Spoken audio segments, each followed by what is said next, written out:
परवेज बमाई नाम बताया जा रहा है उसका, उसने आपको उमरा पुलिस स्टेशन में पुलिस की मौजूदगी में जान से मारने की धमकी दी। क्या है ये पूरा मामला?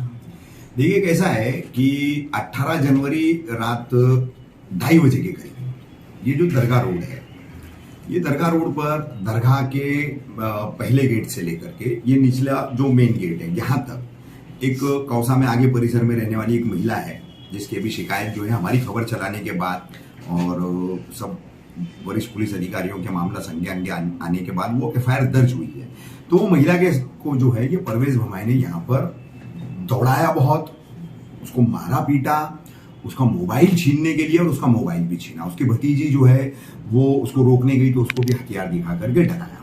अब ये परवेज नासिर खान उर्फ भमाई, ये जो लड़का है ये यहाँ पर आज आप 10, 12 साल, 15 साल की उसकी पूरी हिस्ट्री यहाँ निकालेंगे तो वो महीना 2 महीना शांत रहता है और साल के 10 महीने जो है वो दरगाह में, चालियों में, इमारतों में, दरगाह रोड की इमारतों में, लोगों के घरों में घुसता है, मारपीट करता है, छीनम छानी करता है, मोबाइल छीन लेता है, जेवरात छीन लेता है।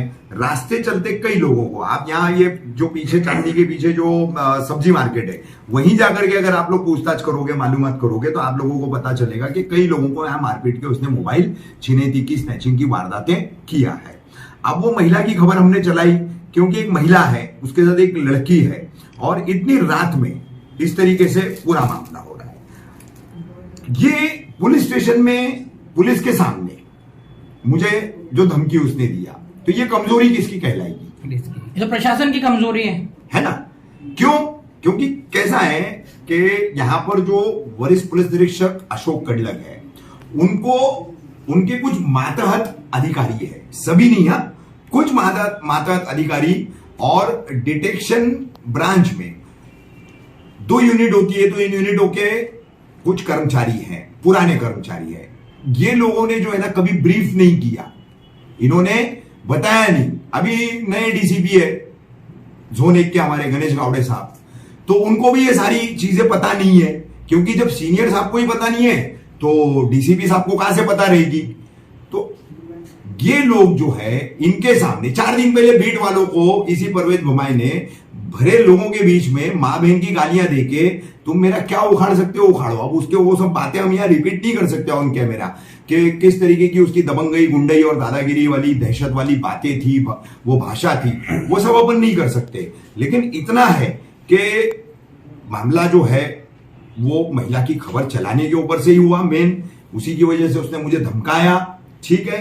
और मैं अभी से कह के रखता हूं कि आगे चल करके वो जमानत वमानत पे छूटेगा, बाहर आएगा और बाहर आने के बाद वो शांत नहीं बैठने वाला है। और मैंने न्यूज चलाई है तो जाहिर सी बात है मैं उसकी एमओबी को, जो पुलिस की भाषा में कहा जाता है मोडस ऑपरेंडी जो होती है, तो उसके मुताबिक मैं जितना जानता हूं उसको, तो वो आने वाले दिनों में जब भी छूट कर आएगा मुझ पर हमला करने की जरूर कोशिश करेगा। आपने इस ताल्लुक से शिकायत की मांग भी की थी, वीडियो में भी सुनाई। हाँ, तो मेरी एनसी ली है पुलिस ने, फौरन ली है। एपीआई अजय कुंभार से थोड़ा सा मेरा जो है वहां पर जो है शाब्दिक विवाद भी हुआ, तो उनका कहना था कि आप मतलब जो बोल रहे हो अच्छी बात नहीं है। तो मैं हमेशा, देखिए अभी थाने के पुलिस आयुक्त हैं जयजीत सिंह जी और ज्वाइंट हमारे संयुक्त पुलिस आयुक्त है दत्तात्रेय कराली जी, अब एडिशनल सीपी है पंजाब राव उगले जी, हमारे डीसीपी हैं गणेश गावड़े जी और कलवा डिवीजन के हैं एसीपी विलास शिंदे जी और अशोक कडलक हमारे सीनियर भी है। तो मैं इन तमाम सीनियर ऑफिसरों को, ये तमाम आईपीएस और अन्य अधिकारी जो है, मेरा एक स्टैंड क्लियर है। मैं अपराधियों में पुलिस की वर्दी का खौफ देखना चाहता हूं और ये आप सभी पत्रकार साथी शायद इस बात को अभी से नहीं काफी पहले से जानते होंगे कि ऐसे मुद्दों के ऊपर कभी भी मैं चुप नहीं रहा, मुखर रहा हूं। और पुलिस से मेरा हमेशा यह कहना रहा कि आपके डंडे का, आपकी वर्दी का और आपके हाथ में कानून व्यवस्था को कायम रखने का जो एक अधिकार है, उसका धाक जो है ये सबका रहना चाहिए। तो मेरा इतना ही कहना है कि एक अपराधी जो है खुलेआम लूटपाट करता है, महिलाओं पे हमला करता है, मारता है, पीटता है, ऐसा अपराधी जब पुलिस स्टेशन में एक पत्रकार को धमकाने की हिम्मत रखता है तो वो किस तरीके का अपराधी होगा ये आप लोग सोचो। तो पुणे में कोयटा गैंग की दहशत खत्म करने के लिए जो है पुलिस ने वहां पर जो है ऐसे अपराधियों का जुलूस निकाला, बारात निकाली। थाने पुलिस क्यों नहीं निकालती है, मुमरा पुलिस क्यों नहीं निकालती है? निकालना चाहिए। ऐसे अपराधियों का हौसला तभी पस्त होगा जब पीड़ितों के सामने ला करके उनको सबक सिखाया जाएगा। पुलिस के डंडे में क्या पावर होता है, पुलिस में क्या पावर होता है, पुलिस की वर्दी में क्या पावर होता है। जब तक ये लोग नहीं दिखाएंगे तब तक जो है ये हरकतें मुमरा कौसा में बंद नहीं होगी। कहीं परवेज बमाए, कहीं सलमान बंगाली। रफीक भाई अभी पिछले 15 से 20 दिनों में या एक महीना कह लीजिए जो केसेस मुमरा में हुए हैं, कत्ल हुए हैं, कोरेक्स की बोतल को लेकर कई कत्ल हो गया। अभी परसों ही खबर चली है कि मुमरा रेलवे स्टेशन पर भी नशेड़ियों ने बुरी तरह से हमला किया। नशा हर चीज में इन्वॉल्व है। और मुमरा पुलिस ले लीजिए या फिर शहर के वो नेता, नाम नहीं लेंगे हम, जो बड़े ही जोरों शोर से जुलूस निकालते थे, धरने पे बैठते थे, और शायद वो बेसिक उनका नेता बनने का यही है कि उन्होंने नशे के खिलाफ आवाज उठाई। कहाँ है वो? और प्रशासन देख रहे हैं कि प्रशासन का तो राज ही नहीं लग रहा है। ऐसा लग रहा है कि अब ये इन्हीं लोगों का राज है। क्या कहेंगे इस पे? नहीं देखिए, हालात तो बिगड़े हुए हैं, इस बात में कोई दो राय नहीं। अब सबसे अहम बात आपको बता दूं कि बात वही आ रही है कि वरिष्ठ अधिकारियों को राइट वे ब्रीफिंग नहीं है। राइट वे ब्रीफिंग नहीं है नशा बेचने वालों के बारे में। नशा कौन कौन से इलाकों में बहुत होता है, उसकी वजह से उन इलाकों में क्या परेशानियां हैं। तो निचले कर्मचारियों ने जो है ऐसे अपराधियों से जो है ताना बाना बना के रखा है, निक्सेस बना के रखा है। वरिष्ठ अधिकारियों को वो पता नहीं है, तो फिर कहां से हालात सुधरेंगे? क्योंकि एक डिटेक्शन टीम जो होती है ना, वो नवनियुक्त सीनियर पीआई को शहर के नॉन गुंडास कौन है, नॉन क्रिमिनल्स कौन है, कौन हैबिचुअल ऑफेंडर्स है, ये सब जानकारी वो लोग देते हैं। ठीक है, जो लिस्टेड है, अनलिस्टेड है, वो सभी। तो अब इसीलिए मैंने वो अपील की। मैंने सीपी साहब, मैंने ज्वाइंट सीपी, हमारे एडिशनल सीपी, डीसीपी साहब, एसीपी साहब और सीनियर साहब, ये तमाम वरिष्ठ अधिकारियों को मैंने अपील क्यों की है कि अभी भी हालात को आप समझे। अभी भी आपको जो रॉन्ग फीडिंग की जा रही है, रॉन्ग ब्रीफिंग जो की जा रही है, तो उसको आप लोग समझो। उसको समझने के बाद में जो है ना, देखिए सबसे पहले तो आपको पता होगा जब मुमरा में नाइट लाइफ बंद कर दी गई थी तो कितना बड़ा फर्क आया था। नशे पे भी अच्छा खासा काबू आ गया था। और पेटी क्राइम्स है, मोबाइल स्नैचिंग, पैसे 200-500 हजार रुपए किसी से भी लूट ले। अपना यहाँ स्टेशन के पीछे का जो एरिया है शाहू नगर का, वहां से तो कामकाजी लोग जो ट्रेन से लौटते हैं उनका आना दूभर हो गया था। यहाँ कोई रात को 11-12 बजे नहीं घूम पा रहा था। लोग मोबाइल छीन ले रहे, कोई भी व्यक्ति जा रहा है उसको मार दे रहे और लूट ले रहे। तो ये सब चीजें जो है उस नाइट लाइफ की वजह से बंद हुई थी। अब फिर से जो है 1-1, 2-2 बजे तक, 3-3 बजे तक चाय की दुकानें, पान की दुकानें, और इन्हीं के आड़ में नशा बिकता है फिर। और नशा बेचने वालों का आज की तारीख में मोबाइल नेटवर्किंग ज्यादा चल रहा है। मोबाइल नेटवर्किंग ज्यादा चल रहा है। और मुखबिर जो बन करके बैठते हैं, चाहे वो मुमरा पुलिस हो या थाने एंटी नार्कोटिक सेल हो, वहां मुखबिर जाकर के जो बैठे हैं वही इस शहर में जो है नशे के कारोबार को चला रहे।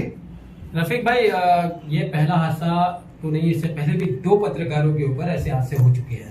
जबकि जब चौरे साहब यहाँ पर सीनियर पीआई थे, उस वक्त भी एक साथी पत्रकार के ऊपर जो है अलमास के नाके पर हमला किया गया था। और उस वक्त भी चौरे साहब ने ये कहा था कि हम आरोपी को पकड़ के उसकी बारात निकालेंगे। और उसके पहले हमारे जो एक सीनियर पत्रकार है शाहिद शेख, हाँ, उनके कजिन या किसी का मोबाइल जो है मुमरा स्टेशन के पास छीन लिया गया। नहीं, उनका वीडियो एडिटर था, वीडियो एडिटर का भी जो है मोबाइल छीन लिया गया था। उस वक्त भी पुलिस ने किसी तरह की सख्ती नहीं दिखाई दी। और कृपाली बोरसे मैडम ने जब यहाँ का चार्ज संभाला था, उस वक्त मुमरा की जो लाइफ लाइन थी नाइट की, वो बहुत ही ज्यादा दबदबे वाली थी। और हर जगह जगह पे जहाँ नशे हो रहे थे, लोग करने वाले थे, वो सब गायब थे। अब क्या वजह है कि कृपाली बोरसे का दबदबा जो है कहीं ना कहीं कम हो गया है? नहीं, कैसा है, मैं साफ अल्फाजों में कहूंगा कि एपीआई कृपाली बोरसे कहीं ना कहीं डिप्लोमेटिक हो गई।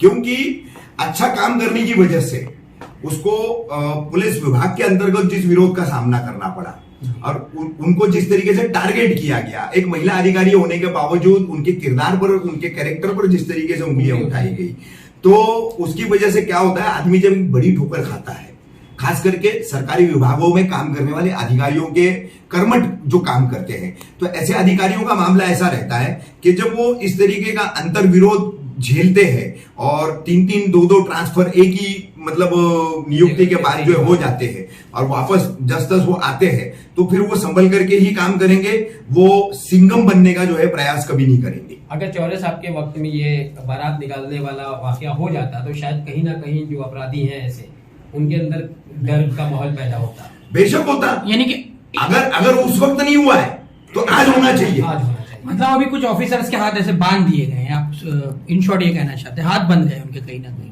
नहीं, देखिए ऑफिसर्स की बात नहीं है, मैंने कहा चुनिंदा कुछ अधिकारी, पहली बात, और डिटेक्शन के कुछ पुराने कर्मचारी जिनको शहर का चप्पा चप्पा पता है, जिनको शहर में चलने वाली सभी असामाजिक अनैतिक गतिविधियों के बारे में पता है, तो उनका काम है कि वो ये सारी तस्वीर जो है अपने सीनियर्स के सामने रखे। सीनियर क्या है से लेकर के डीसीपी साहब तक का, तो उनको सही स्थिति का आकलन होगा ना, तो सही स्थिति का आकलन होने के बाद में वो उस तरीके से जो है उनका बैकबोन बनेंगे और ऐसे अपराधियों का जो है फिर जड़ खोदने का काम करेंगे। अभी आपने जो खबरें चलाई हैं, आप उसमें कमेंट्स देख लीजिए। हाँ। शेम ऑन मुमरा पुलिस को चला जाना चाहिए, स्टाफ चेंज होना चाहिए, सारी की सारी बातें मुमरा पुलिस से ही शिकायत लोग कर रहे हैं। क्या कहेंगे मुमरा पुलिस को आप इस ताल्लुक से? देखिए, मैंने वापस में उन्हीं बातों को रिपीट नहीं करना चाहता हूं, मैं संक्षिप्त में इतना ही कहूंगा कि यहां पर जोन 1 के डीसीपी गणेश गावड़े जी, कलवा डिवीजन के विलास शिंदे जी एसीपी और हमारे सीनियर पे अशोक कटलर, ये अभी भी बहुत सी चीजों से अनभिज्ञ हैं, इनकी जानकारी में चीजें नहीं है। अब कमेंट लोग कर रहे हैं क्योंकि लोगों में वो गुस्सा है, लोगों में वो क्रोध है, लोग देख रहे हैं आज एमएमएलई रोड का हाल है, आज खड़ी मशीन रोड का हाल है, आज जहां जहां अलग अलग इंटीरियर्स के इलाके हैं, मेन रोड पर तो रिक्शाओं में बैठ करके अब नशा करना और दबंगई करना और बंद हो गया, अब फिलहाल बंद हो गया है, ठीक है, वो कृपाली बोरसे के नाइट लाइफ और चौड़े साहब के नाइट लाइफ बंद कराने से।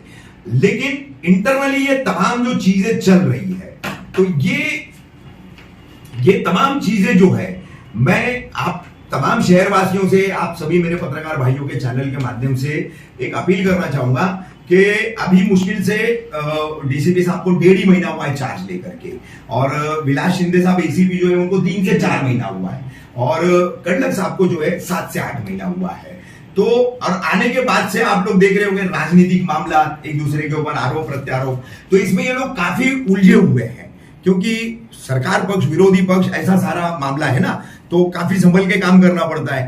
तो अब इन अधिकारियों से हम लोगों को, तमाम पत्रकारों को, शहरवासियों की तरफ से इनको हमें आगाह कराना है कि यहाँ की स्थिति क्या है, यहाँ के हालात क्या है। देखिए, मैं आपको बता देता हूं, ये तमाम जितने वरिष्ठ अधिकारी हैं, मैं कोई चापलूसी या लिपापोती वाला काम नहीं कर रहा हूं, मेरा 35 साल का पुलिस विभाग का अनुभव है। मैं अब तक डीसीपी गावड़े साहब से सिर्फ एक ही बार मिला हूं, मुमरा पुलिस स्टेशन विजिट पर वो जब आए थे, केवल मेरी 2 से 3 मिनट की बात हुई थी उनसे, और शिंदे साहब से मेरी 2-3 मुलाकातें हैं, कटलक साहब से तो हमेशा होती है। तो मैं काम करने वाले पुलिस अधिकारियों को बहुत अच्छे से पहचानता हूं कि कौन अधिकारी काम करता है, कौन अधिकारी नहीं करता है। ये सभी अधिकारी जो है ये कर्मठ काम करने वाले अधिकारी है, सिर्फ चीजें सही तरीके से उनके सामने जानी चाहिए और ब्रीफिंग राइट वे में होनी चाहिए।